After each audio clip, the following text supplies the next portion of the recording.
গণভোট নিয়ে যারা প্রশ্ন তুলছে তারা মূলত পলাতক শক্তি মন্তব্য করে উপদেষ্টা আদিলুর রহমান খান বলেছেন, জুলাই সনদ বাস্তবায়নের লক্ষ্যেই এই গণভোট আয়োজন করা হয়েছে। সোমবার সকালে কিশোরগঞ্জ শহরের গুরুদয়াল সরকারি কলেজ মাঠে স্থাপিত জুলাই স্মৃতিস্তম্ভে শ্রদ্ধা নিবেদন শেষে সাংবাদিকদের তিনি এসব কথা বলেন। আদিলুর রহমান বলেন, যারা জুলাই গণঅভ্যুত্থানের বিপক্ষে অবস্থান নিয়েছিল তারাই এখন গণভোট নিয়ে বিভ্রান্তি ছড়ানোর চেষ্টা করছে। তবে দেশের জনগণ জুলাইয়ের পক্ষে আছে এবং গণভোটে হ্যাঁ ভোট দিয়ে তাদের অবস্থান স্পষ্ট করবে বলে তিনি দাবি করেন। কিশোরগঞ্জ সহ দেশের বিভিন্ন এলাকায় সুষ্ঠু নির্বাচন হবে বলেও আশাবাদ ব্যক্ত করেন তিনি।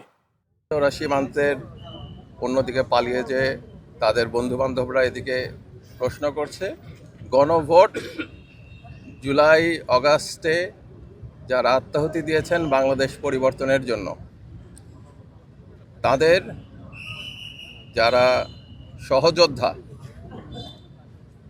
তাদের উদ্যোগে যে জুলাই সনদ হয়েছে সেই সনদ বাস্তবায়নের জন্য গণভোট। যারা জুলাইয়ের গণঅভ্যুত্থানের বিপক্ষের শক্তি তারা এটা নিয়ে কিছু ভাবতে পারে, প্রশ্ন করতে পারে।